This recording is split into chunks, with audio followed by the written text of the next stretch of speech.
സഹൃദയരെ അസ്സലാമു അലൈക്കും.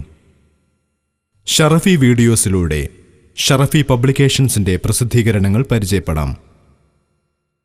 1988 ഇസ്ലാമിക് യാത്രാ ഡയറി എന്ന കൊച്ചു പുസ്തകത്തോടെ തുടക്കം കുറിച്ച ഷറഫി ഇന്ന് സ്കൂൾ മദ്രസ ചാർട്ടുകൾ, ഫ്ലാഷ് കാർഡുകൾ, ഗൈഡുകൾ, SSLC +2 അറബി വർക്ക് ബുക്കുകൾ, നെറ്റ് സെറ്റ്, റഫറൻസ് പുസ്തകങ്ങൾ, അറബി കഥാപുസ്തകങ്ങൾ, ഇസ്ലാമിക് ആൻഡ് ജനറൽ പുസ്തകങ്ങൾ തുടങ്ങി ഒട്ടേറെ കൃതികളുമായി മുന്നേറുന്നു.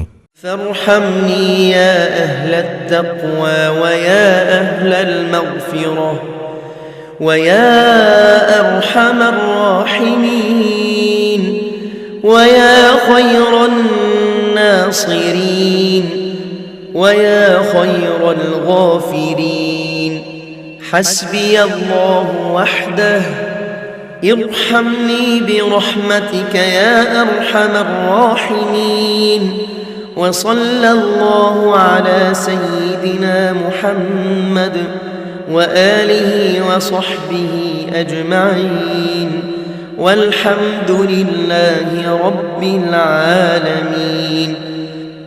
اللهم إنك تعلم سري وعلانيتي فاقبل معذرتي وتعلم حاجتي فأعطني سؤلي وتعلم ما في نفسي. بسم الله الرحمن الرحيم. ألف لام ميم را تلك آيات الكتاب والذي أنزل إليك من ربك الحق ولكن. السلام عليكم ورحمة الله وبركاته. بسم الله الرحمن الرحيم. الحمد لله رب العالمين. الحمد لله الذي هدانا لهذا وما كنا لنهتدي لولا أن هدانا الله. صلاة وسلاما تاما على رسوله الأمين وعلى آله وصحبه أجمعين. വേദിയിലെ ബഹുമാനരായ തങ്ങൾ അവർകളെ, ബഹുമാനരായ ഖാലി സദസ്സിലെ സ്നേഹവും ആദരവും നിറഞ്ഞ മഹല്ല് ഖത്തീമുമാരെ, ഭാരവാഹികളെ, സ്നേഹം നിറഞ്ഞ സഹോദരന്മാർ, ഇത്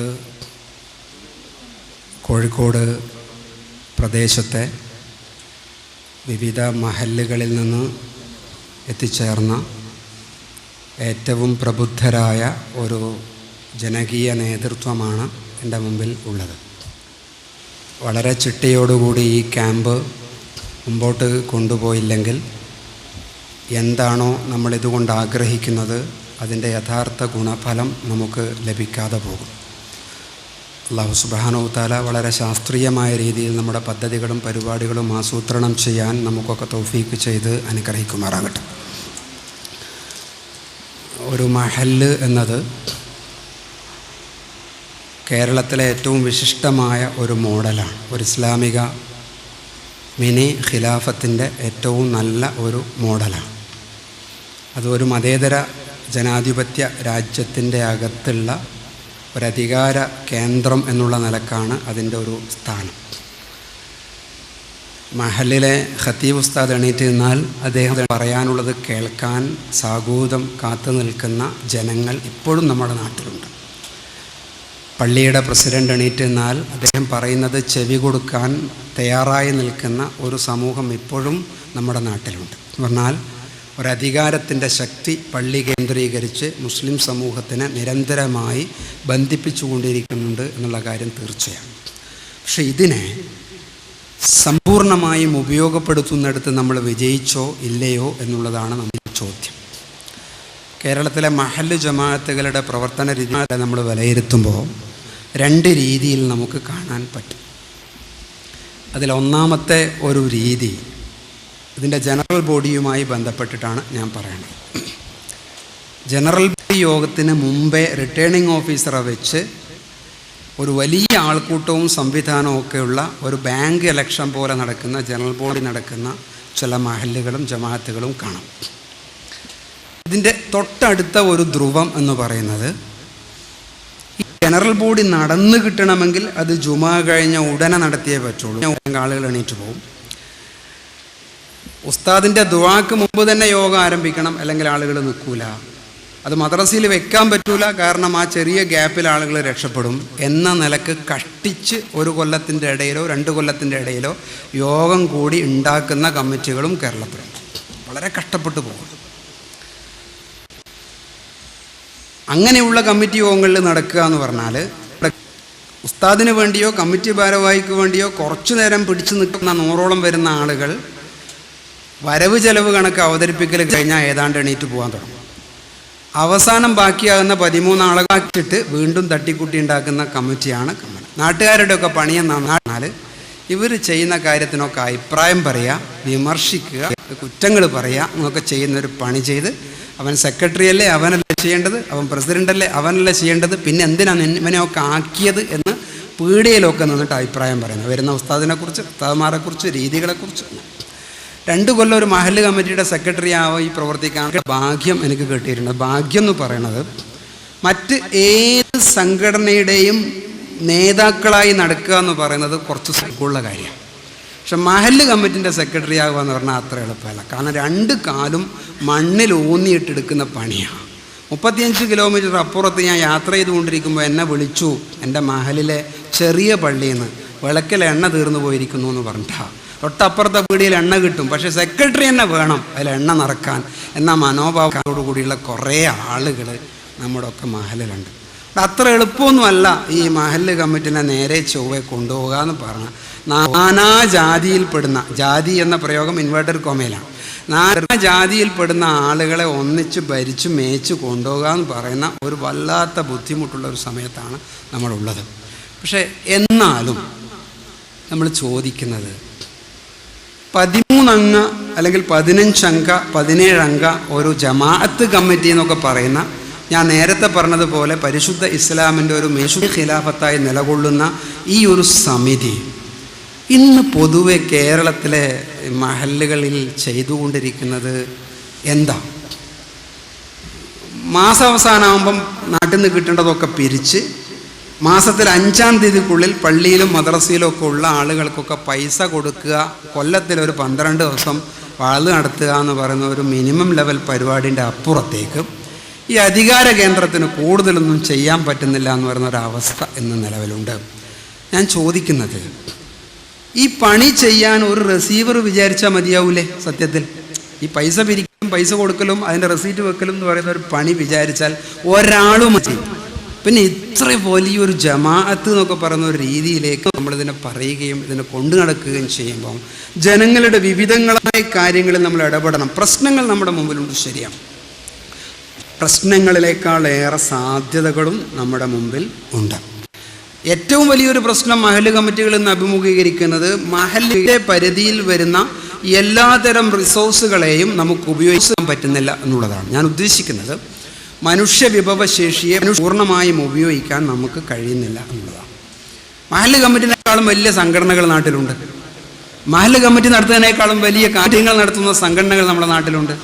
എന്നാൽ ആ പണിയെടുക്കുന്ന കുട്ടികളെ, ചെറുപ്പക്കാരെ മഹല്ലിൻ്റെ കീഴിലേക്കോ പ്രവർത്തന പരിധിയിലേക്കോ കൊണ്ടുവരുന്നിടത്ത് നമുക്ക് വിജയിക്കാനും പറ്റുന്നില്ല. പണ്ടേ നടത്തി വന്ന കുറച്ച് ആളുകൾ, പ്രായമുള്ള ആളുകളെ കൂടി ചേർന്നിട്ടുള്ള ഒരു പ്രവർത്തനം മാത്രമായി മഹല്ല് കമ്മിറ്റി ശുഷ്കിക്കുമ്പോഴും നാട്ടിൽ കൊച്ചു കൊച്ചു അധികാര കേന്ദ്രങ്ങൾ ഉണ്ടാകുകയും ചെയ്യുക എന്നുള്ളതാണ് ഇന്ന് പൊതുവെ മഹല്ല് കമ്മിറ്റികൾ അഭിമുഖീകരിക്കുന്ന ഏറ്റവും വലിയ പ്രശ്നം. അതിനെ മറികടക്കാൻ നമുക്ക് എന്താ ചെയ്യാൻ പറ്റുക? ധാരാളം സാധ്യതകൾ നമ്മുടെ മുമ്പിൽ കിടക്കുന്നുണ്ട്. ധാരാളം വിഷയങ്ങൾ നമുക്ക് ചർച്ച ചെയ്യാനുണ്ട്. എന്താണ് പള്ളി എന്ന് പറയുന്നത്? പങ്കു കൊടുക്കാനും നിസ്കരിക്കാനും മാത്രമുള്ളതല്ലല്ലോ. പള്ളി ഒരു ഇസ്ലാമിക ഉമ്മത്തിൻ്റെ ഒരു കൾച്ചറൽ സെൻ്ററാണ്, ഒരു സാംസ്കാരിക കേന്ദ്രമാണ്. ആ പള്ളിയിൽ നിന്ന് കൊടുക്കുന്ന ദീനാണ് ഇയാളെ നേരെ നടത്തുന്നത്. ആ പള്ളി ഇയാളുടെ ആശ്വാസത്തിൻ്റെ കേന്ദ്രമാണ്. ആ പള്ളി ഇയാളെ സംസ്കാര സമ്പന്നനാക്കാനുള്ള ഉപാധിയാണ്. അപ്പം പള്ളിയുടെ പ്രവർത്തന മേഖല, മഹല്ല് കമ്മിറ്റിയുടെ പ്രവർത്തന മേഖല ഇച്ചിരി കൂടി വിശാലമായി വരേണ്ടതുണ്ട്. കുറേ കൂടി കർമ്മ രംഗത്തേക്ക് നമ്മൾ പോയി കഴിഞ്ഞാൽ കുറേ ചെറുപ്പക്കാരെ നമുക്കങ്ങനെ കിട്ടും, കുറേ കുട്ടികളെ പങ്കാളിയാക്കാൻ വേണ്ടി പറ്റും, സ്ത്രീജനങ്ങളുടെ മനോഭാവം മാറ്റുന്നതിനുള്ള അനവധി പ്രവർത്തനങ്ങൾ ചെയ്യാൻ വേണ്ടി പറ്റും. കേരളത്തിലെ ഒരു മുസ്ലിം ഉമ്മത്തിൻ്റെ ഒരു കണക്ക് നമ്മൾ പരിശോധിച്ച് നോക്കുമ്പം ഇന്ന് നമ്മുടെ കുടുംബത്തിൽ നമ്മൾ അഭിമുഖീകരിക്കുന്ന ഏറ്റവും വലിയ പ്രശ്നം അസ്വസ്ഥകരമായ കുടുംബ സാഹചര്യവും കുടുംബത്തിൽ കൂടുതൽ അസ്വസ്ഥതകൾ കൊടുക്കുന്ന ടെലിവിഷൻ മാധ്യമവുമാണ്. ഈ രണ്ട് പ്രശ്നങ്ങൾ ഇന്ന് നമ്മുടെ വീടുകൾക്കിടയിൽ വലിയ ജീർണതയായിട്ട് വളരാം. അങ്ങനെ ഒരു ജീർണതയായിട്ട് വളർന്നു വരുമ്പോൾ അതിനെ നേരെയാക്കി എടുക്കാൻ മഹല്ല് കമ്മിറ്റിക്ക് എന്താ ചെയ്യാൻ പറ്റുക? മഹല്ല് കമ്മിറ്റിക്ക് ചില ഇടപെടലുകൾ ചെയ്യാൻ പറ്റും. അല്ലെങ്കിൽ നമ്മൾ പറയുന്ന ഈ ദീന് ഒരു കതിരിന്മേൽ വളം വെക്കുന്നത് പോലെ പുറന്തോടിലൂടെ ഒഴുകിപ്പോകും. ഉള്ളിൽ ജീർണിച്ച് നശിച്ചുകൊണ്ടിരിക്കുന്ന പരിതാപകരമായ ഒരു സാംസ്കാരിക വിശേഷം നമ്മുടെ നാട്ടിലുണ്ടാകും. എങ്ങനെയാണ് ഇതിന് പരിഹാരം ഉണ്ടാക്കാൻ പറ്റുക നമ്മൾ ചിന്തിക്കുമ്പം 6 കർമ്മ മേഖലകൾ ഒരു മഹല്ല് കമ്മിറ്റിയുടെ പ്രവർത്തന പഥത്തിൽ ഉണ്ടാകണം എന്നാണ് നമ്മൾ പറയാം. ഇത് 6 പ്രശ്നങ്ങളെ കേന്ദ്രീകരിച്ചിട്ടുള്ളതാണ്. ആ പ്രശ്നങ്ങൾക്ക് പരിഹാരമാണ് ഈ 6 കർമ്മ പദ്ധതികൾ. അതിൽ ഏറ്റവും പ്രധാനപ്പെട്ട ഒരു കർമ്മ മേഖല എന്ന് പറയുന്നത് മഹല്ലിൻ്റെ ഒരു ദഅവ വിങ് എന്ന് പറയുന്ന ഒരു പ്രവർത്തന മേഖലയാണ്. ദഅവ വിങ് എന്ന് പറയുന്നത് സത്യത്തിൽ അത് മഹല്ലിലെ ഏത് സാധാരണക്കാരൻ്റെയും മനസ്സിൻ്റെ വിഷമങ്ങളും വികാരങ്ങളൊക്കെ മനസ്സിലാക്കുകയും അയാളെ നേരെ ചൊവ്വേ ദീനിൻ്റെ പാതയിൽ പിടിച്ചു നിർത്താനുള്ള ഒരു സാഹചര്യം ഒരിക്കലുമാണ് നടക്കുക. ഒരു ഉദാഹരണം പറഞ്ഞാൽ, നമ്മളുടെ മദ്രസയിലെ കുട്ടികൾ, സുന്നി ബാലവേദിയുടെ കുട്ടികൾ നമ്മുടെ മദ്രസയിലുണ്ട് എന്ന് വിചാരിക്കാം. മഹല്ല് കമ്മിറ്റിയുടെ സെക്രട്ടറി അവരോട് പറയാണ്, നിങ്ങൾ 20 കുട്ടികളുണ്ടല്ലോ, ഊർജ്ജസ്വലരായ കുട്ടികൾ, നിങ്ങൾ 5 കുട്ടികൾ വീതമുള്ള 4 കൂട്ടങ്ങളായി 4 കാഫിലകളായി കയ്യിലൊരു ബിഗ് ഷോപ്പറുമായിട്ട് നിങ്ങൾ ഈ മഹലിൻ്റെ 4 ഭാഗത്തേക്ക് നിങ്ങൾ പോകണം. നിങ്ങളുടെ കയ്യിൽ കുറച്ച് പുസ്തകങ്ങളും CD-കളും നമ്മൾ തരും. അത് നമ്മൾ ചെയ്ത CD-യാണ്, വലിയ വിലയൊന്നും ഉണ്ടാവില്ല. നിങ്ങൾ വീട്ടിൽ കൊടുക്കണം, പിറ്റേ താഴ്ച കൊടുക്കണം, നിങ്ങൾ തിരിച്ചു വായിക്കണം, അത് കണ്ടിട്ട് എന്ത് മനസ്സിലായി എന്നുള്ളൊരു അഭിപ്രായം ചെയ്യണം എന്ന ഒരു വളരെ സിമ്പിളായിട്ടുള്ളൊരു പ്രവർത്തനം ഒരു ദഅവ പ്രവർത്തനത്തിനു വേണ്ടി ഒരു പ്രദേശത്തെ മഹല്ല് കമ്മിറ്റി ആവിഷ്കരിക്കുകയും മദ്രസയിലെ കുട്ടികളെ അതിന് ഉപയോഗപ്പെടുത്തുകയും ചെയ്യുമ്പോൾ 1 കൊല്ലം കൊണ്ട് അതിൻ്റെ റിസൾട്ട് കാണുന്നു. എങ്ങനെയാണ് റിസൾട്ട് കാണുന്നത്? വാർഷികത്തിന് കുട്ടികൾ കൊണ്ടുപോകുന്നത് CD അല്ല, ഒരു ചോദ്യമാണ്. ആ ചോദ്യം ഈ 12 മാസവും കണ്ട CD-യിൽ നിന്ന് കിട്ടിയ വിവരങ്ങൾ അളക്കാനുള്ള ചോദ്യമാണ് ഉമ്മാക്ക് വീട്ടിലെത്തുന്നത്. ഉമ്മ ഒരു സീരിയലെങ്കിലും മുടക്കിയിട്ട് അതിന് ഉത്തരം എഴുതുന്നു. ആ ഉത്തരം മദ്രസയിലേക്ക് എത്തുന്നു. ഉസ്താദ് അതൊരു വാല്യൂ ചെയ്യുന്നു. ഏറ്റവും നല്ലതിൻ്റെ സമ്മാനം വീടുകളിലേക്ക് എത്തിക്കും. ഇതൊരു ചെറിയ ദഅവ പ്രവർത്തനമാണ്. വൈകുന്നേരം അസർ നിസ്കാരത്തിന് ശേഷം അതിൽ സദർ ഉസ്താദ് ഉണ്ടാകും, ഖത്തീബ് ഉസ്താദ് ഉണ്ടാകും. നാട്ടിലെ നല്ല നിലക്ക് ചിന്തിക്കുകയും ഖുർആൻ ഓതുകയും ഒക്കെ ചെയ്യുന്ന സാധാരണക്കാരനായ പ്രവർത്തകരുണ്ടാവും. ഇവർ റോട്ടിലൂടെ നടക്കുമ്പോൾ ആരെയൊക്കെ കാണാനുണ്ട്? റോട്ടിൽ പാലത്തിൻ്റെ മേലെ ഇരിക്കുന്ന ചെറുപ്പക്കാരുണ്ട്, ഷെൽട്ടറിൻ്റെ മേലെ ഇരിക്കുന്ന ചെറുപ്പക്കാരുണ്ട്. അവരെയൊക്കെ കാണാം. ഒന്നും വേണ്ട, അവരൊന്ന് കൈപിടിച്ച് സലാം ചൊല്ലി, ഉസ്താദൊന്ന് കൈപിടിച്ച് ഉസ്താദ് സലാം ചൊല്ലി ഉസ്താദ് ചിരിച്ചു എന്ന് പറയുമ്പോൾ ഉണ്ടാകുന്ന ഫീലിംഗ്. ഞാൻ ഈ കോഴിക്കോടിൻ്റെയും മലപ്പുറത്തിൻ്റെ ഇടയിൽ യാത്ര ചെയ്യുമ്പോൾ 10 കൊല്ലം മുമ്പ് ഒരു ബസ് ഷെൽട്ടറിൻ്റെ മേലെ ഞാൻ ഒരു ബോർഡ് ഇങ്ങനെ തൂങ്ങിയിട്ട് കണ്ടു. എനിക്ക് ഭയങ്കര സങ്കടം തോന്നി. ബോർഡിൻ്റെ മേലെ എഴുതി വെച്ചിരിക്കുന്നത് ഹൽക്കുൽത്ത് സംഘം എന്നാണ്. ഹൽക്കുൽത്ത് സംഘം എന്ന് പറഞ്ഞാൽ ആ ഭാഷ ഒരു നല്ല ഭാഷയല്ല. അവിടെ വന്നിരിക്കുന്ന ജോലിയില്ലാത്ത ചെറുപ്പക്കാർ ഇരിക്കുന്ന സ്ഥലമാണ്. അവർ 2 ഇലക്ട്രിക് പോസ്റ്റ് പിടിച്ചിട്ടിട്ടുണ്ടാവും മിക്കവാറും. അവരുള്ളിലും കറണ്ടാണ്, പുറത്തും കറണ്ടാന്നർത്ഥം. ഈ ടീമിൻ്റെ കുഴപ്പം എന്താ? ഞങ്ങളെ ഒന്നിനും കൊള്ളൂല, ഞങ്ങൾക്കൊരു ജോലിയില്ല, ഞങ്ങളുടെ ജീവിതത്തിൻ്റെ ആശയറ്റ് പോയിരിക്കുന്നു. അതുകൊണ്ട് ആരെങ്കിലും എൻ്റെ അവസ്ഥയൊന്നറിയോ, എന്നെ ഒന്ന് കേൾക്കുമോ എന്ന് സങ്കടപ്പെട്ടിരിക്കുന്ന ചെറുപ്പക്കാരൻ്റെ മനസ്സാണ് ഈ ഹൽക്കുൽത്ത് സംഘം എന്ന് പറഞ്ഞ് എഴുതി വെച്ചതിൻ്റെ പിന്നിലുള്ള വിചാരം. അവരെക്കുറിച്ച് നമ്മൾ പള്ളിയിൽ നിന്ന് പ്രസംഗിച്ചുകൊണ്ട് കാര്യമില്ല. അവരുടെ മുന്നിലേക്ക് പോകണം, ആരെങ്കിലും അവരൊന്ന് തൊടണം, അവരെ കണ്ണിലേക്ക് നോക്കണം, സ്നേഹപൂർവ്വം സംസാരിക്കണം. അവരിൽ കുറച്ചു പേരെങ്കിലും പള്ളിയിലേക്ക് വരുമല്ലോ. ആ നിലക്ക് വളരെ പ്രായോഗികമായ ഒരു ദഅവ പ്രവർത്തനത്തിന് ഓരോ മഹലിലും വലിയ ഒരു പൊടിപ്പും തൊങ്ങലും ബഹളമൊന്നും ഇല്ലാണ്ട് ഒരു നല്ല ഖത്തീബ് ഉസ്താദ് വിചാരിച്ചാൽ ഒരു നാട്ടിലെ ചെറുപ്പക്കാരെയും കൂടി കൂട്ടി ഒന്ന് വെറുതെ നടന്നാൽ അതൊരു തലോടലായി, അതൊരു ഇടപെടലായി, അതൊരു ദാവത്തായി. കുറച്ച് കുട്ടികൾ കൂടെ നിൽക്കും. ആളുകൾ തീവ്രവാദത്തിലേക്ക് പോകുന്നു എന്നൊക്കെ പറഞ്ഞതിൻ്റെ പ്രശ്നം എന്താ? ഓരോരുത്തരുടെയും മനോഭാവത്തിനനുസരിച്ച് ഇടപെടുന്ന സാഹചര്യം നമ്മുടെ നാട്ടിലില്ലാതെ പോയി. അതാണ്. ഒരു ചെറുപ്പക്കാരൻ്റെ മനസ്സിൽ ഊർജമുണ്ട്, ആ ഊർജം എങ്ങനെയെങ്കിലും പുറത്തേക്ക് വിടണം. അതിന് നിങ്ങൾ സൗകര്യം ചെയ്തു കൊടുക്കൂ. അവന് നമ്മൾ അവസരം ഉണ്ടാക്കി കൊടുക്കൂ. അവനോട് സംവദിക്കൂ. അങ്ങനെ ഒരു മഹല്ലിൽ ഒരു ദഅവാ വിങ് ഉണ്ടാക്കുകയാണെങ്കിൽ നമ്മൾ കുറേ പ്രശ്നങ്ങളെ ആ രീതിയിൽ പരിഹരിക്കാൻ വേണ്ടി പറ്റും. ടി വി കാണരുത് എന്ന് പറയുന്ന ഒരു സമൂഹത്തോട് പകരം എന്ത് എന്ന് കൊടുക്കാൻ നമുക്ക് പറ്റണ്ടേ? ടെലിവിഷൻ ഒരു പ്രശ്നമാണ്. കേരളത്തിലെ സമുദായത്തിനടുത്ത് പരിശോധിച്ച് നോക്കിയാൽ 10ൽ 9 ഉമ്മയും കുടുംബിനിയും ടെലിവിഷൻ്റെ അടിമയായിട്ടുള്ള ഒരു സാഹചര്യം മുസ്ലിം കമ്മ്യൂണിറ്റിയുടേതാണ്. നമ്മൾ ഈ സമ്മേളനങ്ങളും പരിപാടികളും ഒക്കെ നടക്കുമ്പോഴും നമ്മൾ ആരെങ്കിലും ഇടപെട്ടോ, ഇതിനെങ്ങനെ ശരിയാക്കാൻ പറ്റുന്നതിനെക്കുറിച്ച് ചർച്ച ചെയ്തോ, എങ്ങനെ ടി വി കാണാം എന്നുള്ളതിൻ്റെ പരിശീലനങ്ങൾ നടത്താൻ പറ്റും നമ്മുടെ മഹല്ല് കമ്മിറ്റിയുടെ കീഴിൽ. അതൊരു ദഅവാ പ്രവർത്തനത്തിൻ്റെ ഭാഗമാണ്. ഒളിച്ചോടി പോകുന്ന കുട്ടികളുടെ എണ്ണം കൂടി വരുന്നു. ഒരു ഉദാഹരണം പറയാം. പത്രത്തിൽ വാർത്ത വരുന്നു, അതിൽ മുസ്ലിം കമ്മ്യൂണിറ്റിയിലെ കുട്ടികളും ഉണ്ടാകുന്നു. എന്തുകൊണ്ട് ഇത് സംഭവിക്കുന്നു? നമ്മൾ അടിസ്ഥാനപരമായി ആ പ്രശ്നം പഠിച്ചാൽ നമുക്ക് മനസ്സിലാകും. എല്ലാവർക്കും വീട്ടിൽ നിന്ന് കിട്ടേണ്ട സ്വാഭാവികമായ സ്നേഹം കൊടുക്കുന്ന സാഹചര്യം, അംഗീകാരം കൊടുക്കുന്ന സാഹചര്യം, ഫീലിങ്ങുകൾ ഷെയർ ചെയ്യാനുള്ള സാഹചര്യം ആ വീട്ടിൻ്റെ അകത്ത് ഇല്ലാതെ പോകുമ്പം കുട്ടി ചീത്തയാകുന്നു. മാധ്യമങ്ങൾ കുട്ടിയെ കൂടുതൽ ചീത്തയാകുന്നു. അപ്പോൾ വീടാണ് നേരെയാകേണ്ടത്, രക്ഷിതാക്കളാണ് നേരെയാകേണ്ടത്. അതിൻ്റെ കൊച്ചു കൊച്ചു പരിശീലനങ്ങൾ നമ്മൾ വീട്ടിൽ മദ്രസയുടെ കീഴിൽ ആരംഭിക്കണം. അത് കോഴ്സുകളായി രൂപപ്പെട്ടു വരണം. ഇത് ദഅവാ പ്രവർത്തനമാണെങ്കിൽ തൊട്ടപ്പുറത്ത് കിടക്കുന്നു എന്തെന്ന്? വിദ്യാഭ്യാസ പ്രവർത്തനം. ഇത് രണ്ടാമത്തൊരു വിങ്ങുണ്ടാകണം. കേരളത്തിലെ ഒരു പറ്റം മഹല്ലുകൾ ഇപ്പം വളരെ വൃത്തിയായി മദ്രസയുടെയും പള്ളിയുടെയും കീഴിൽ നല്ല വിദ്യാഭ്യാസ പ്രവർത്തനങ്ങൾ നടത്തുന്നുണ്ട്. ഇപ്പോൾ കഴിഞ്ഞ മാസം കേരളത്തിൽ ലക്ഷക്കണക്കിന് ആളുകൾ അപേക്ഷിച്ചു ലാസ്റ്റ് ഗ്രേഡിൻ്റെ പോസ്റ്റ് വന്നപ്പോൾ. പല പള്ളിയിൽ നിന്ന് ഖത്തീബ് ഉസ്താദ് എണീറ്റിട്ട് പറഞ്ഞു മനോഹരമായിട്ട് 2 വാക്ക്. ഉസ്താദിനെ കുറിച്ച് അതിനെ കൂടുതലൊന്നും അറിയില്ല. ഉസ്താദ് പറഞ്ഞു, പ്രായമുള്ള ഉസ്താദ് പറയുന്നത് ഞാൻ കേട്ടു, എന്തോ ഒരു സർക്കാരിൻ്റെ ജോലി കിട്ടുന്നുണ്ട് എന്ന് പറഞ്ഞിട്ടുണ്ട്. ഉസ്താദ് പറയുമ്പോൾ ഒരു അധികാരമാണത്. അതിൻ്റെ ഫോം പുറത്തുനിന്ന് കൊടുക്കുന്നുണ്ട്. പള്ളി കമ്മിറ്റി ജോയിൻറ്റ് സെക്രട്ടറി അവിടെ ടേബിൾ ഇട്ടിട്ട് നിൽക്കുന്നുണ്ട്. നമ്മുടെ നാട്ടിൽ 10-18 വയസ്സ് പ്രായമുള്ള എല്ലാവരും അപേക്ഷിക്കട്ടെ, മദ്രസയിൽ അവർക്ക് കോഴ്സ് കൊടുക്കാം. ഇതൊക്കെ ഉസ്താദിന് മനസ്സിലാവുന്ന ഭാഷയിൽ പറഞ്ഞു. ആളുകളൊക്കെ ചുറ്റും കൂടി 19 ആളുകൾ അപേക്ഷിച്ചു. അതിലൊരു 5-10 ആളുകൾക്ക് ജോലി കിട്ടി എന്ന് പറഞ്ഞാൽ നാട്ടിൻ്റെ അരക്ഷിതാവസ്ഥ കുറയും. വിദ്യാഭ്യാസ മേഖലയിൽ മുസ്ലിം സമുദായത്തിനൊരു നല്ല കാഴ്ചപ്പാടുണ്ടായി വരണം. അതിന് മഹല്ല് കമ്മിറ്റി നേതൃത്വം കൊടുക്കണം. പഠിക്കുക, ജയിക്കുക, പരീക്ഷ എഴുതുക, ജോലി കിട്ടുക എന്നുള്ളതെല്ലാം കാഴ്ചപ്പാട്. ഒരു കമ്മ്യൂണിറ്റി മൊത്തമായി മാറേണ്ടതുണ്ട്. ഒരു കമ്മ്യൂണിറ്റി, ഒരു സമൂഹം മൊത്തമായി മാറുക എന്ന് പറഞ്ഞാൽ അതിൻ്റെ അർത്ഥം ഒരാൾ പഠിച്ചിട്ട് ജയിക്കുക എന്നും ജോലി കിട്ടുക എന്നുള്ളതല്ല. പഠിപ്പിന് വകയില്ലാതെ, പഠിപ്പിൽ ശ്രദ്ധയില്ലാതെ നിൽക്കുന്ന മറ്റോനും കൂടി രക്ഷപ്പെടണം. ഓരോരുത്തരും രക്ഷപ്പെടണം. അതിന് വളരെ സമഗ്രമായൊരു വിദ്യാഭ്യാസ പദ്ധതി നമ്മുടെ നാട്ടിൽ ഉണ്ടാകണം. അതിനുള്ള ചില പണികൾ നമ്മൾ തുടങ്ങണം. മനോഭാവത്തിൻ്റെ മാറ്റമാണ് പ്രശ്നം. കേരളത്തിലെ ഭൂരിപക്ഷം ചെറുപ്പക്കാർ ഇപ്പോൾ വിചാരിക്കുന്നത് എന്താണെന്ന് പറഞ്ഞാൽ, എങ്ങനെയെങ്കിലും ഇപ്പോഴും ഉണ്ട്, എങ്ങനെയെങ്കിലും 10ാം ക്ലാസ്സൊക്കെ കഴിഞ്ഞ് 18 വയസ്സൊക്കെ പൂർത്തിയായി ഗൾഫിൽ പോയാൽ സുഖമാണ് എന്ന് വിചാരിക്കുന്ന ഒരു സമൂഹമുണ്ട്.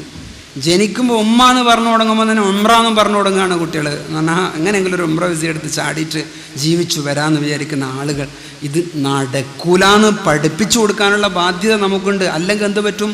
നിരാശ ബാധിച്ച ഒരു പറ്റം ചെറുപ്പക്കാർ നാട്ടിലുണ്ടാകും. കുഞ്ഞിരാമൻ മാഷിൻ്റെ ഒരു കഥ പറയാറുണ്ട് ഞാൻ വിദ്യാഭ്യാസ ക്ലാസ്സുകളിൽ. മാഷ് ഒരു ബസ് ഷെൽട്ടറിൽ ഇങ്ങനെ നിൽക്കുക. നമ്മുടെ സമുദായത്തിനൊരു വലിയ പാടാണത്. നിൽക്കുമ്പം ഒരു ചെറുപ്പക്കാരൻ പുതിയ ഇന്നോവ വണ്ടിയിൽ ബ്രേക്ക് ഇട്ടിട്ട് മാഷോട് പറയുന്നു, നിങ്ങൾ കയറിക്കോ എന്ന് പറയുന്നു.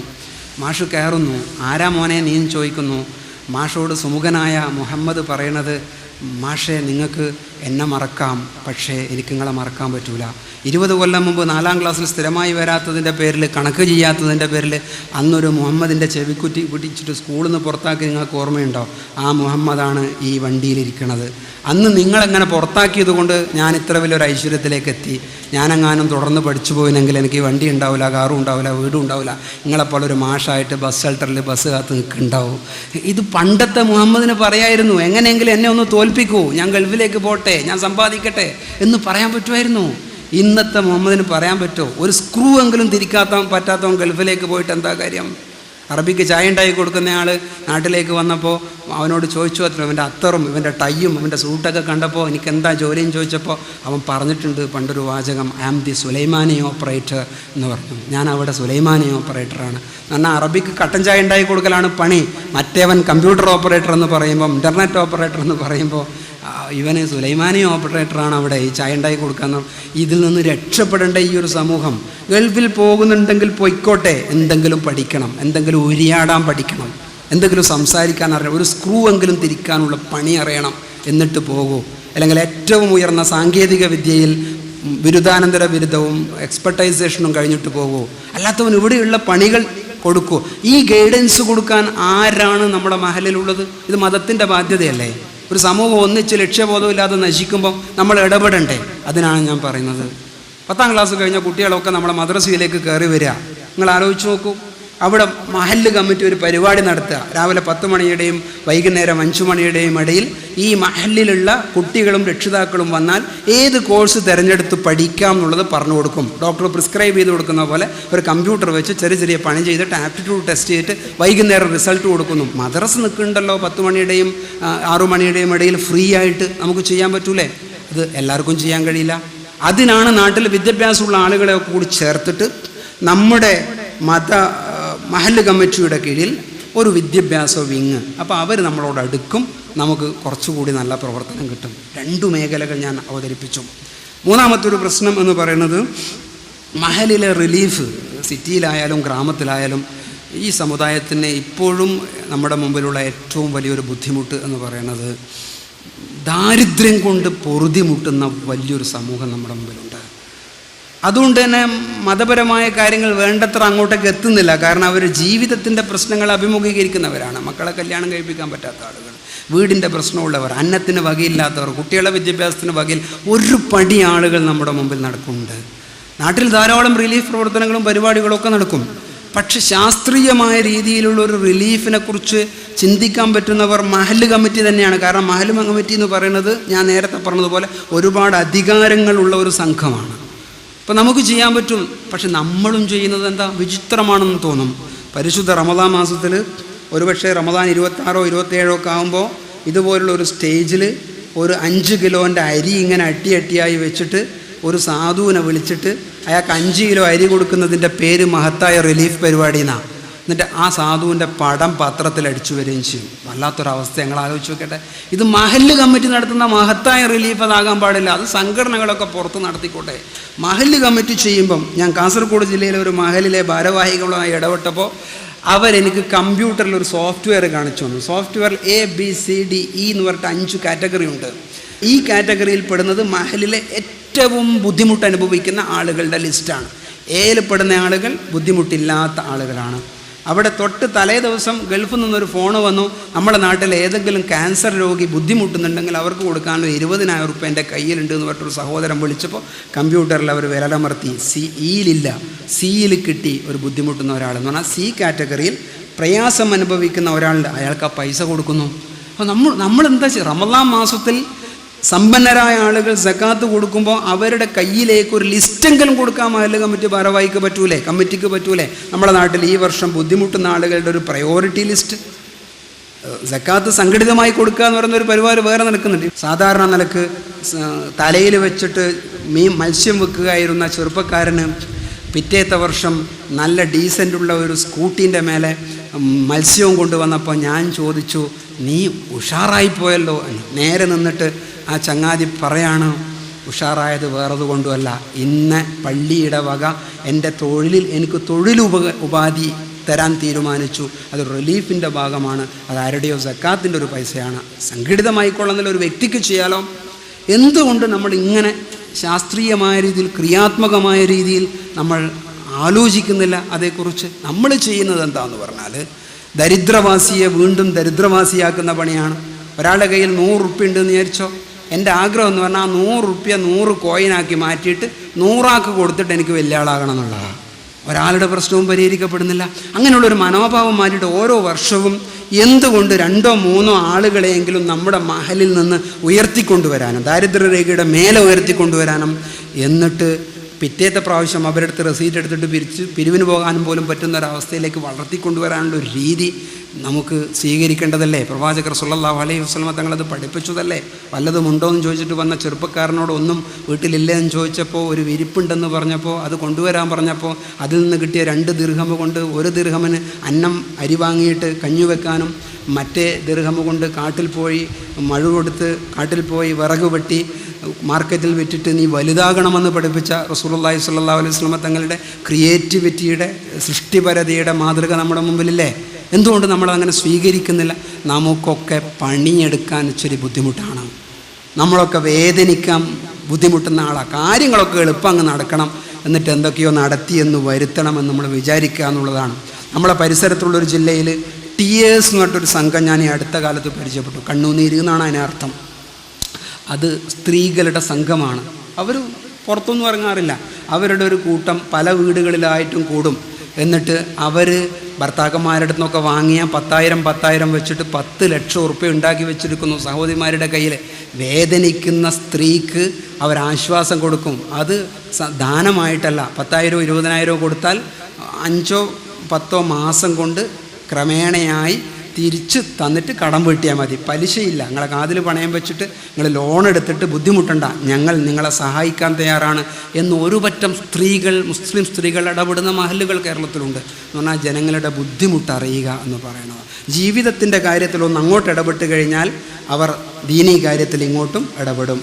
നമ്മുടെ പള്ളിൻ്റെ മുമ്പിൽ മൂത്രിക്കാൻ വേണ്ടി ബ്ലാഡർ വീങ്ങിയിട്ട് ഒരു ചെറുപ്പക്കാരൻ നിൽക്കുകയെന്ന് വിചാരിച്ചോ. മൂത്രിക്കണം അയാൾക്ക്, ഇപ്പോൾ അയാളുടെ ആവശ്യം അതാണ്. അപ്പോൾ അയാളോട് ചെന്നിട്ട് ഒരാൾ പറയാ, ദീനീ ബോധമുള്ള ഒരാൾ, ചങ്ങായി നീ എന്താ പള്ളിൻ്റെ മുമ്പ് ഇങ്ങനെ നിൽക്കണത്, നിനക്ക് നിസ്കരിക്കാൻ വരണ്ടേ, നീ നരകത്തിലെ കൊള്ളിയാണോ എന്ന് പറഞ്ഞാൽ അവൻ പള്ളിയിൽ വരാൻ കഴിയില്ല. അതിന് വന്നാലും അവൻ്റെ നിസ്കാരം ശരിയാവില്ല. കാരണം ഇപ്പോഴവൻ്റെ പ്രശ്നം ശാരീരികമാണ്. ആരെങ്കിലും ഒന്ന് വിളിച്ചിട്ട് നിൻ്റെ പ്രശ്നം എന്താണെന്ന് ചോദിക്കുകയും ഇതാണോ പ്രശ്നം എന്നാൽ ഒരു ഗ്ലാസ് വെള്ളം ഇതാ, നീ അപ്പുറം പോയിട്ടൊന്നത് നിർവഹിച്ചിട്ട് വാ എന്ന് പറഞ്ഞാൽ അയാളുടെ ശരീരത്തിന് ആശ്വാസമായി, മനസ്സിന് ആശ്വാസമായി, അയാളുടെ ഭൗതികമായി അയാൾക്ക് റിലീഫ് കിട്ടി, അയാൾ പള്ളിയിലേക്ക് വരും, അയാളുടെ മനസ്സിന് സുഖം കിട്ടും. ജീവിതത്തിൻ്റെ പ്രശ്നത്തോട് ചെറുതായിട്ടൊന്ന് ഇടപെടാൻ നമ്മൾ മനസ്സ് കാണിച്ചാൽ ആളുകൾ ദീനിലേക്ക് കൂടുതൽ അടുക്കും. അതുകൊണ്ട് തന്നെ ഫലപ്രദമായ ഒരു റിലീഫിനൊരു സംഘം ഒരു മഹലിൽ ഉണ്ടാവുകയും അതിൻ്റെ ചില ലിസ്റ്റുകളൊക്കെ പുറത്തു വരികയും ചെയ്താൽ നമ്മുടെ ആദർശത്തിൽ കുറച്ചുകൂടി ആളുകളെ കിട്ടും. അങ്ങനെയും നമുക്ക് ആലോചിക്കാം. 4-മത്തൊരു മേഖല മഹലിലെ സന്നദ്ധ വിങ്ങാണ്. ഞാൻ തുടക്കത്തിൽ പറഞ്ഞു, തീവ്രവാദം ഒരു ഭീഷണി എന്നൊക്കെ പറഞ്ഞിട്ട് പ്രസംഗിക്കാൻ ആളുകൾ ധാരാളമുണ്ട്. സൃഷ്ടിപരമായിട്ട് എന്തെങ്കിലും ഒരു ബദൽ നമ്മൾ കണ്ടോ? തീവ്രവാദം നമുക്കില്ലേ? ആർക്കാ ഇല്ലാത്തത്? ഒരു വാപ്പ കുട്ടിയെ തച്ച് ശരിയാക്കുമ്പോൾ ന്യായമായ രീതിയിലല്ല തല്ലുന്നുണ്ടെങ്കിൽ അവിടെ ഇയാളുടെ ഉള്ളിൽ വർക്ക് ചെയ്തിട്ടുള്ളത് തീവ്രവാദത്തിൻ്റെ ഒരു മനോവിചാരമാണ്. ഇത് നമ്മൾ അഭിപ്രായം പറയുമ്പം കാണിക്കുന്നില്ലേ, വാശി പിടിക്കുമ്പം കാണിക്കുന്നില്ലേ? ഇതിനാ പോസിറ്റീവായ രീതിയിൽ തിരിച്ചുവിടാനുള്ള പണിയാണ് സമുദായത്തിൽ നടക്കേണ്ടത്. പോസിറ്റീവായ രീതിയിൽ തിരിച്ചുവിടുക എന്ന് പറഞ്ഞാൽ ചെറുപ്പക്കാരന് പറ്റുന്ന എന്തു പണിയാണ് മഹലിൽ ഇപ്പോൾ ഉള്ളത്? പണ്ടൊക്കെ ആണെങ്കിൽ മരിച്ച വീട്ടിൽ, കല്യാണ വീട്ടിൽ പന്തലിടാനൊക്കെ ആളുകൾ പിള്ളേർ വേണമായിരുന്നു. ഒന്നും വേണ്ട. ഇവർക്ക് പണി കൊടുക്കണം, ഷെൽട്ടർ ഉണ്ടാക്കാൻ, നിബന്ധനത്തിന് സ്റ്റേജ് കെട്ടാൻ, വഴി വൃത്തിയാക്കാൻ, കബർ കുഴിക്കാൻ, കല്ലെടുത്ത് വെക്കാൻ നമ്മൾ മഹല്ലിലെ യൂത്ത്സിനെ വിളിക്കണം. കാരണം അവർ സംസാരിക്കണം. അല്ലാണ്ട് ഞാൻ മഹലിൻ്റെ പ്രസിഡൻ്റ് 25 കൊല്ലമായിട്ട് എന്നോടൊന്നും മിണ്ടാൻ എനിക്ക് നേരമില്ല നമ്മൾ വിചാരിക്കരുത്. അവരോട് മിണ്ടണം, അവരുടെ കൈ പിടിക്കണം, ഖത്തീബ് ഉസ്താദ് ഇടപെടണം, അവരുടെ ഇടയ്ക്ക് വന്നിരിക്കണം. അല്ലാണ്ട് മെമ്പറിൻ്റെ സമയമാകുമ്പോൾ മാത്രം മെമ്പറിൻ്റെ മേലെ വന്ന് ഇവർ പനിയും കഴിഞ്ഞ് താഴേന്ന് 5 വാക്കും വർത്താനം പറഞ്ഞ് നേരെ റൂമിലേക്ക് പോകുക എന്നുള്ളതല്ല. നമ്മൾ കുറച്ചൊന്ന് ഇടപെടണം. എന്നിട്ട് അവരോട് പറയണം, നിങ്ങളുടെ കരുത്ത് നമുക്ക് വേണം, നിങ്ങളുടെ ഊർജ്ജം നമുക്ക് വേണം, നിങ്ങളുടെ ശക്തി നാട്ടിന് ഉപയോഗപ്പെടുത്തണം, ഇന്ന പണികളൊക്കെ നമുക്ക് ചെയ്യാം, നിങ്ങളല്ലാണ്ട് പിന്നെ ആരാ ചെയ്യാൻ? നിങ്ങൾ കല്യാണത്തിന് വിളിക്കൂലേ നമ്മൾ ആളുകളെ? ഫോണിൽ വിളിക്കും, കത്ത് കൊടുത്തയക്കും, നേരിട്ടിട്ടും പറയും. അപ്പോൾ നമ്മൾ പറയും നേരിട്ടിട്ട് പറഞ്ഞതാ, പിന്നെ എങ്ങനെയാ പോവാണ്ട് നിൽക്കുക? എന്താ നേരിട്ട് പറയുന്നതിൻ്റെ ഒരു പ്രത്യേകത? പേഴ്സണൽ അപ്രോച്ചിന് അത്ര വലിയൊരു ശക്തിയുണ്ട്. അതുകൊണ്ട് തന്നെ പേഴ്സണലായിട്ട് ചെറുപ്പക്കാരനെ കണ്ടിട്ട് ഇന്ന് മഗ്‌രിബിന് ശേഷം പള്ളിയിൽ ഒരു ക്ലാസ് ഉണ്ട്, നിങ്ങളൊന്ന് വരുമോ എന്ന് പറഞ്ഞാൽ അവൻ വന്നാൽ 40 മിനിറ്റിൽ കൂടുതൽ ക്ലാസ് കൂടാൻ പാടില്ല. അവനെ വിളിച്ചുകൊണ്ടാണ്ട് 1.5 മണിക്കൂറിൻ്റെ ക്ലാസ്സും ഒരു 20 മിനിറ്റിൻ്റെ ദിക്റും പരിപാടിയാക്കി അവനെ മടുപ്പിച്ചിട്ട് അങ്ങ് വിട്ടു. പിന്നെ നമ്മളെ കണ്ടവൻ ഓടി ഒളിക്കും, കാരണം എനിക്കത് ശരിയാവില്ല. ഇബാദത്ത് എൻജോയ് ചെയ്യാൻ പറ്റണം. അത് അവൻ അത്തരം അവിടെ എത്തിയിട്ടില്ല. നമ്മൾ 3-4 മണിക്കൂറോ എൻജോയ് ചെയ്യാൻ റെഡിയാണ്, പക്ഷെ അവൻ അവിടെ എത്തിയിട്ടില്ല. അവനൊരു 30 മിനിറ്റേ കൊടുക്കാവുള്ളൂ. എന്നിട്ട് അവൻ്റെ ഇടയിൽ പോയിരിക്കണം. ചിലപ്പോൾ ഖബർസ്ഥാനിൻ്റെ അടുത്തുള്ളൊരു വിശാലമായ പറമ്പിലായിരിക്കും അവനെ കൊണ്ടുപോയിരിക്കുന്നത്, കാരണം അവന് ഇഷ്ടം അവിടെയാണ്. ഇങ്ങനെയൊക്കെയുള്ള ചെറിയ ചെറിയ തന്ത്രങ്ങൾ ഈ ബെഞ്ചും ഡെസ്കും മൈക്കും ഒക്കെ ഉപയോഗിച്ചിട്ട് ഒഴിവാക്കിയിട്ട് ഇടപെട്ട് നോക്കിയാട്ടെ ഏത് ചെറുപ്പക്കാരനെയാണ് ശരിയാക്കി എടുക്കാതിരിക്കാൻ പറ്റുക? മിനിഞ്ഞാന്ന് ഇസ്ലാമിക് സെൻറ്ററിലെ ഒരു ഡിസ്കഷനിലാണ്, ട്രെൻഡിൻ്റെ ഒരു ഡിസ്കഷനിൽ രാജശേഖരൻ സാറുമായിട്ട് ചർച്ച ചെയ്യുമ്പം അദ്ദേഹം പറഞ്ഞു, തടിയൻ്റെ അവിടെ നസീറില്ലേ 5 ദിവസം എൻ്റെ കൈ കിട്ടിയാൽ ഞാൻ നന്നാക്കുന്നു. എനിക്കും കൗതുകം തോന്നി. ഞാനും പറഞ്ഞു പറ്റും.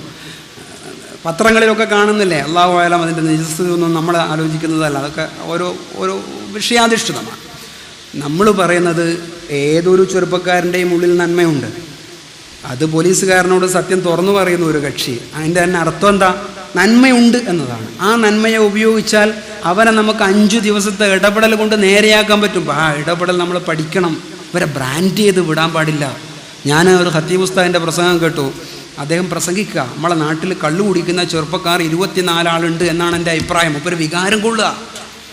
വേറെയും മുപ്പര് പലതും പറഞ്ഞു ആ കണക്കിൽ. എനിക്ക് സങ്കടം തോന്നി. എന്നാന്ന് പറഞ്ഞാൽ ഈ 24 ആളുകളുടെ എണ്ണം പറയാനാണോ അദ്ദേഹം ഇവിടെ നിൽക്കുന്നത്? ഈ 24-ൽ ഒരാളുടെങ്കിലും കൈപിടിച്ചോ അദ്ദേഹം? എന്നിട്ട് അവൻ എന്തുകൊണ്ട് കള്ളു കുടിക്കേണ്ടി വന്നു എന്നുള്ള വിഷയം ആലോചിച്ചോ? അവൻ്റെ ഉള്ളിലുള്ള വേദനയൊന്ന് തൊട്ടോ? അങ്ങനെയൊന്നും ചെയ്യാൻ പറ്റൂലെങ്കിൽ നാട് നേരെയാവില്ല. അതുകൊണ്ട് ചെറുപ്പക്കാർ ചീത്തയാകുന്നു, കൈവിട്ടു പോകുന്നു, ലോകം മുഴുവൻ ഇരുട്ടാണെന്ന് പറയുന്ന വർത്തമാനങ്ങളൊക്കെ നമ്മൾ നിർത്തണം. നന്മയുള്ള കുറേ ചെറുപ്പക്കാരുണ്ട്, അവരെ നമ്മൾ പിടിക്കണം. അവർക്ക് പറ്റുന്ന പണി കൊടുക്കണം. അവർക്കൊരു സന്നദ്ധ സംഘം എന്നൊക്കെ പറഞ്ഞിട്ട് പേര് കൊടുക്കണം. അവരെ ഹജ്ജ് വളണ്ടിയറായിട്ട് അയക്കാം, അപകടമുള്ളിടത്തേക്ക് അയക്കാം, രക്തം കൊടുക്കാൻ അയക്കാം, കല്യാണ വീട്ടിൽ വെള്ളം എത്തിച്ചു കൊടുക്കാൻ അയക്കാം. മഹല്ല് കമ്മിറ്റി നേരിട്ടിടപെട്ടാൽ ഒരു യൂത്ത്സിനെ നമ്മുടെ കയ്യിൽ കിട്ടും. അതിന് പറ്റുന്നൊരു ഉസ്താദ് നമ്മുടെ കയ്യിലുണ്ടായാൽ മതി. അപ്പം ഞാൻ 4 കാര്യങ്ങൾ പറഞ്ഞു. 5-മത്തെ ഒരു കാര്യം, മഹല്ലൊരു ഇൻഫർമേഷൻ സിസ്റ്റമായി മാറണം. മഹൽ ഇൻഫർമേഷൻ സിസ്റ്റമായി മാറുക എന്ന് പറഞ്ഞാൽ അതിൻ്റെ അർത്ഥം എന്താ? മഹല്ലിൽ ചോദിച്ചാൽ എല്ലാ വിവരവും കിട്ടും എന്ന് പറയുന്നൊരവസ്ഥ വന്ന് നോക്കിയാട്ടെ നിങ്ങൾ, ആളുകൾ പിന്നെ എവിടെയും പോവില്ല. മഗ്‌രിബിന് ശേഷം 9 മണി വരെ മഹല്ല് കമ്മിറ്റി ഓഫീസിലിരിക്കുന്ന ചെറുപ്പക്കാരൻ്റെ കയ്യിൽ എല്ലാതരം അപേക്ഷാ ഫോമുണ്ട്, അവിടെ കമ്പ്യൂട്ടറുണ്ട്, ഇൻ്റർനെറ്റ് സൗകര്യമുണ്ട്, അത്യാവശ്യം പുസ്തകമുണ്ട്. അവിടെ ഫോൺ വിളിച്ചാൽ നിങ്ങൾക്ക് എന്തും കിട്ടും. അങ്ങനെ ഒരു ചെറുപ്പക്കാരനെ നിങ്ങൾ നിർത്തിയിരിക്കുന്നു. അവൻ സേവനം ചെയ്യുക. നാട്ടുകാർ മുഴുവൻ കാര്യത്തിനും മഹലിനെ ആശ്രയിക്കുന്നു. എന്തെല്ലാം മേഖലയിലുള്ള സഹായ സഹകരണങ്ങൾ സർക്കാരിൻ്റെ ഭാഗത്തും അർദ്ധ സർക്കാർ സ്ഥാപനങ്ങളിൽ നിന്നും കിട്ടുന്നുണ്ട്.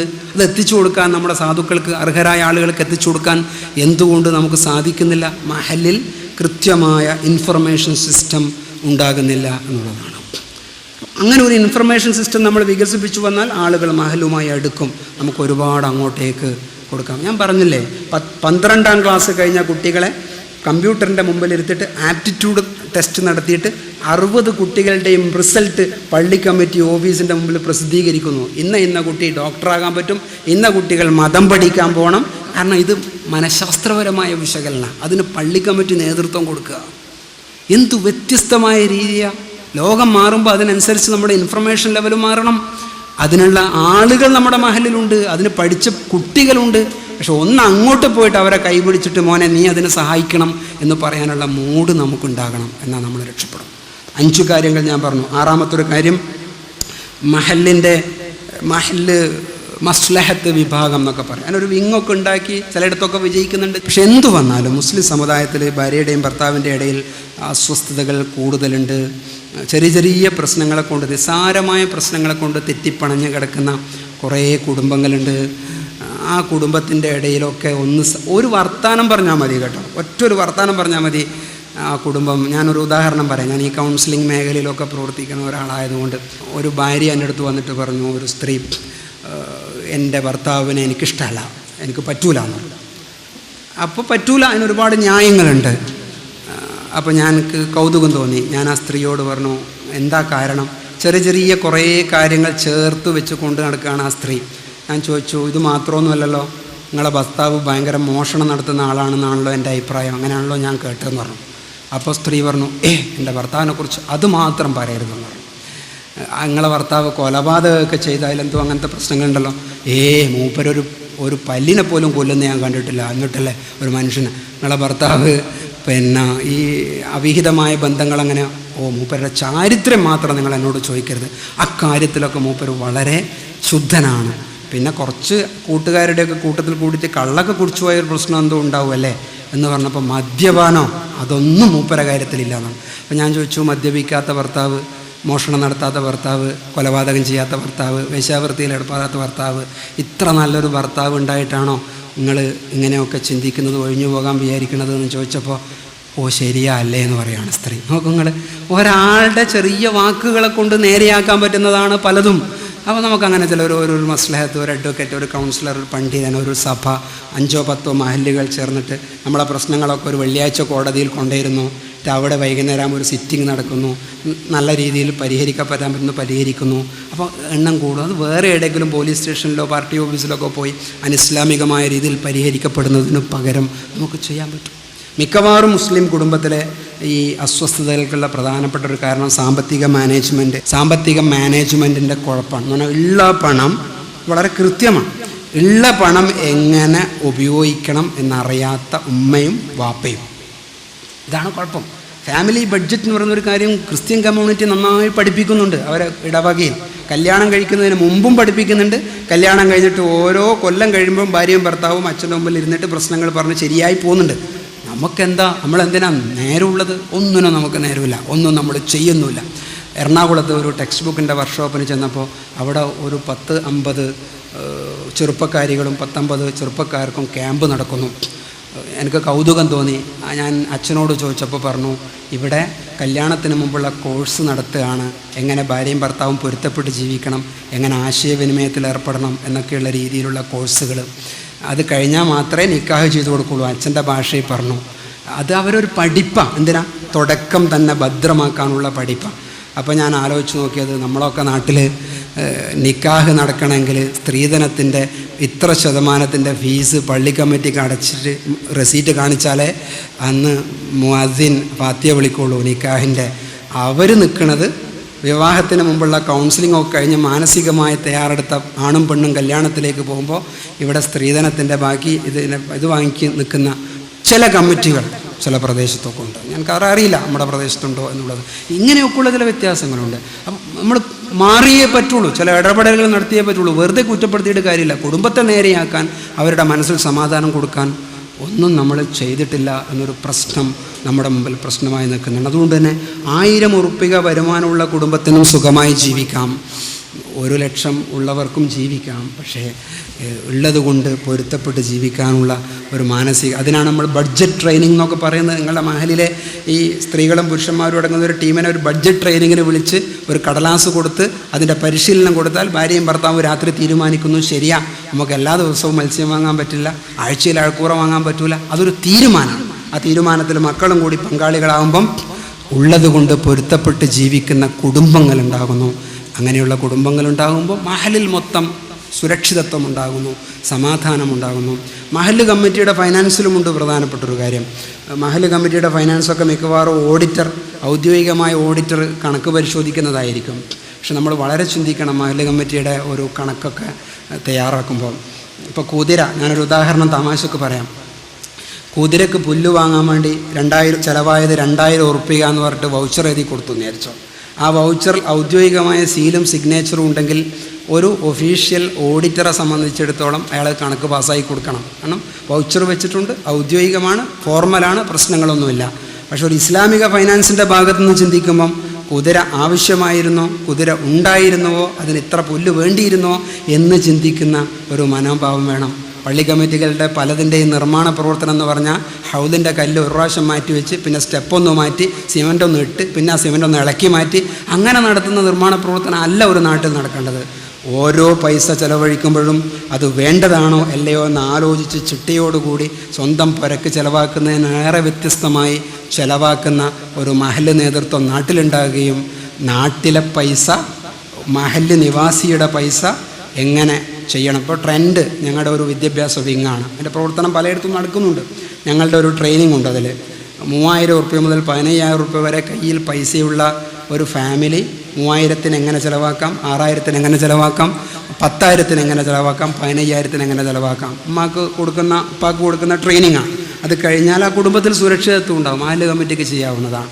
ടെലിവിഷൻ എങ്ങനെ കാണാം എന്നുള്ളതിന് കേരളത്തിലെ പല ഇടവകയിലും ക്രിസ്ത്യൻ കമ്മ്യൂണിറ്റി കൊടുക്കുന്ന വളരെ നല്ല പരിശീലനങ്ങളുണ്ട്.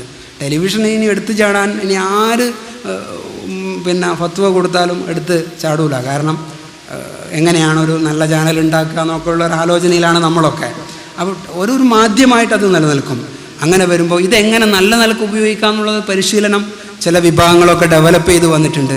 അത് നമ്മളുടെ മഹലിലെ സ്ത്രീകളെ വിളിച്ച് പരിശീലനം കൊടുക്കണം. എന്തുകൊണ്ടാണെന്നറിയാവോ? ഞാൻ പറഞ്ഞില്ലേ, 10ൽ 9 മുസ്ലിം ഉമ്മമാരും ടി വിയുടെ അടിമയാണ്. ടി വിയുടെ അടിമയായ ഒരു ഉമ്മാക്ക് ജനിക്കാൻ പോകുന്ന കുഞ്ഞിന് മാനസികമായി ബുദ്ധിമുട്ടുകളും തകരാറും ഉണ്ടാകാനും സാധ്യത വളരെ കൂടുതലാണ്. കാരണം ഇന്ന് കിട്ടുന്ന മെസ്സേജുകളൊക്കെ വളരെ നെഗറ്റീവായിട്ടുള്ള മെസ്സേജാണ്. അപ്പോൾ ഇതെങ്ങനെ കാണാം, എങ്ങനെ ഇതിൻ്റെ ദുരുപയോഗത്തെ ചെറുക്കാം എന്നുള്ള പരിശീലനങ്ങളാണ് കിട്ടേണ്ടത്. നമ്മളതിൻ്റെ അടിമയാകാൻ പാടില്ല. നമുക്ക് നേരെ നിൽക്കാൻ വേണ്ടി പറ്റണം. 65 വയസ്സുള്ള ഒരു ഉമ്മാൻ്റെ കയ്യിൽ ഒരു കയ്യിൽ തസ്ബീഹ് മാലയും മറ്റേ കയ്യിൽ റിമോട്ടുമാണ് അത്രേ. തസ്ബീഹ് മാല കൊണ്ട് ഉമ്മ സുബ്ഹാനല്ലാഹ് ചെല്ലുമ്പോൾ മറ്റേ കയ്യിൽ റിമോട്ട് ഉപയോഗിച്ച് ഉമ്മ കാഴ്ചകൾ കാണുക. ഇതാണ് കൊച്ചു കുഞ്ഞ് വീട്ടിൽ കണ്ടുപഠിക്കുന്നത്. ഇതിൽ കുറേ തെറ്റുണ്ട്. തെറ്റിനെ ഞാൻ തിരുത്തണം, തെറ്റിനെ തിരിച്ചറിയണം. നന്മയുണ്ട്, നന്മയെ മാത്രം എടുക്കണം എന്നുള്ളൊരു പഠിപ്പ് വീട്ടിൻ്റെ അകത്ത് നിന്ന് ഓരോ ഉമ്മാക്കും ഉണ്ടായിക്കഴിഞ്ഞാൽ ടി വി കൊണ്ടുണ്ടാകുന്ന അതിഭീകരമായ ഒരു പ്രശ്നത്തെ, അല്ലെങ്കിൽ എന്താ സംഭവിക്കാന്ന് പറയാം, നമ്മളീ പറയുന്ന ദീനൊന്നും അവിടെ എത്തൂല. കാരണം പണ്ട് നമ്മൾ സ്കൂളിൽ പോകുന്ന സമയത്ത് അറബ് ശാല കണ്ടാൽ അതിൻ്റെ അടുത്തൂടെ നമ്മൾ പോകില്ല. കാരണം രക്തവും ചോരയൊക്കെ കാണുമ്പോൾ പേടിയാവും എന്നുള്ള നിലക്കാണ്. ഇന്നത്തെ കുട്ടി കാണുന്നത് പാനൂരിലോ കണ്ണൂരിലോ എവിടെയെങ്കിലും നടക്കുന്ന രാഷ്ട്രീയ സംഘർഷത്തിൽ ഒരു ചങ്ങാതിയുടെ ഒരു സഹോദരൻ്റെ തല വേറെയാക്കിയിട്ട് ആ തല മഴുകൊണ്ട് വെട്ടിയിട്ട് തലച്ചോറ് വേറെയാകുന്ന ഭാഗം ചോര തളം കെട്ടിയിട്ട് ടി വിയിൽ നേരിട്ട് നോക്കിയിട്ട് 3 വയസ്സോ 4 വയസ്സുള്ള കുട്ടി കാണുകയും ആസ്വദിക്കുകയും തലച്ചോറ് കണ്ടീഷൻ ചെയ്യുമ്പോൾ കുട്ടിക്ക് രക്തം പ്രശ്നമില്ലാതെ വരുന്നു, കൊല പ്രശ്നമില്ലാതെ വരുന്നു. ഒരു 5 കൊല്ലം ഈ അവസ്ഥ പോയി കഴിഞ്ഞാൽ കേരളത്തിൻ്റെ മണ്ണ് കുറേ കൂടി ചുവക്കും, കുറേ കൂടി ക്രിമിനൽ സ്വഭാവങ്ങളുണ്ടാകും. അപ്പം അതുകൊണ്ട് തന്നെ മഹലിലെ പ്രശ്നങ്ങൾ ചെറുതല്ല. പുറത്ത് നടക്കുന്ന സംഘടനകൾ നടത്തുന്ന പോലെ സമ്മേളനമോ റാലിയോ പരിപാടിയോ ഒക്കെ നടത്തിയിട്ട് പിരിയാനുള്ളതല്ല മഹൽ നേതൃത്വം. മഹൽ നേതൃത്വം കൃത്യമായി സർവേ നടത്തണം. എന്നിട്ട് എൻ്റെ മഹലിൽ എവിടെ നിൽക്കുന്നു എന്ന് തിരിച്ചറിയണം. എൻ്റെ മഹലിലെ പരിഹാരം ഞാൻ ആദ്യം തുടങ്ങേണ്ടത് എന്തിൻ്റെ മേലെയാണെന്ന് തീരുമാനിക്കണം. അതിന് നമുക്കൊരു കേന്ദ്ര ഓഫീസ് ഉണ്ടെങ്കിൽ ആ ഓഫീസിൽ നിന്ന് ആ മഹലിൻ്റെ സർവേയുടെ ഫോർമാറ്റ് കിട്ടണം, അതിൻ്റെ സോഫ്റ്റ്വെയർ കിട്ടണം, കമ്പ്യൂട്ടർ റിസൾട്ട് തരണം, അതിൻ്റെ പിള്ളേർക്ക് ട്രെയിനിങ് കൊടുക്കണം. ആ നിലക്ക് വളരെ വ്യത്യസ്തമായ രീതിയിൽ കാലഘട്ടത്തിൻ്റെ ആവശ്യം മനസ്സിലാക്കിയിട്ടുള്ള പരിശീലനങ്ങളും രീതികളുമൊക്കെയാണ് നമ്മൾ തുടങ്ങേണ്ടത്. അങ്ങനെ ക്രിയാത്മകമായി ചിന്തിക്കാൻ ഇവിടെ കൂടിയിരിക്കുന്ന വളരെ പ്രബുദ്ധരായ മഹല് നേതൃത്വത്തിന് സാധിക്കും എന്ന് നമ്മൾ വിശ്വസിക്കുകയാണ്. ആലീസിൻ്റെ അത്ഭുത ലോകത്തിലെ മനോഹരമായൊരു കഥയുണ്ട്. ഭൂമി വളരെ പെട്ടെന്ന് ഓടുകയാണ്. ഭൂമിയിൽ ഒരാൾക്ക് കാലുറച്ച് നിൽക്കാൻ പറ്റണമെങ്കിൽ ഭൂമി ഓടുന്നതിൻ്റെ വേഗതയിൽ ഓടാൻ അയാൾക്ക് പറ്റണം. അപ്പം ആളുകൾ അതുകൊണ്ട് ഓടാൻ പഠിക്കുക. എന്തിന്? നേരെ നിൽക്കണമെങ്കിൽ കുറച്ച് ഭൂമിനേക്കാളുള്ള സ്പീഡിൽ ഓടണം. അപ്പോൾ കാലം അതിവേഗത്തിൽ ഓടുമ്പം നമ്മൾ അവിചാരിതമായുള്ള കുറേ പ്രശ്നങ്ങൾ നമ്മുടെ മുമ്പിലേക്ക് കാലം ഇട്ടേച്ചു തരുമ്പം മീഡിയകൾ നമ്മുടെ ജനറേഷനെ ബുദ്ധിപരമായും വൈകാരികമായും സാംസ്കാരികമായും ജീർണിപ്പിച്ചു കൊണ്ടിരിക്കുമ്പോൾ നമ്മൾ ഇരുന്നിടത്തിരിക്കരുത്, ഓടാൻ തയ്യാറാകണം. ഭൂമി ഓടുന്നതിൻ്റെ കാലം അതിക്ഷേപിക്കുന്ന വേഗതയേക്കാളേറെ ഒരുപടി വേഗത്തിൽ ഓടിയാൽ ഇൻഷാ അല്ലാഹ് നമുക്ക് നേരെ നിൽക്കാൻ പറ്റും. അല്ലാഹു തൗഫീഖ് ചെയ്യുമാറാകട്ടെ. ഞാൻ എൻ്റെ വാക്കുകൾ അവസാനിപ്പിക്കുന്നു. വആഖിറു ദഅവാന അൽഹംദുലില്ലാഹി റബ്ബിൽ ആലമീൻ. അസ്സലാമു അലൈക്കും. He was Muhammad sallallahu alayhi wa sallam. Muhammad, mercy upon mankind. He was Muhammad sallallahu alayhi wa sallam. Muhammad, mercy upon mankind, teacher of all mankind. أبا القاسم يا حبيبي يا محمد، يا شفيعي يا محمد، خير خلق الله محمد. يا مصطفى يا إمام المرسلين، يا مصطفى يا شفيع العالمين، يا مصطفى يا إمام المرسلين، يا مصطفى يا شفيع العالمين، يا مصطفى يا إمام المرسلين، يا مصطفى يا شفيع العالمين. He prayed while others slept, while others ate, he'd fast. While they would laugh, he wept until he breathed his last. His only wish was for us to be among the ones who prosper. Ya Muallim, peace be upon you, truly you are our teacher. Muallim, he was Muhammad sallallahu alayhi wa sallam. Muhammad, mercy upon mankind. He was Muhammad sallallahu alayhi wa sallam. Muhammad, mercy upon mankind, teacher of all mankind.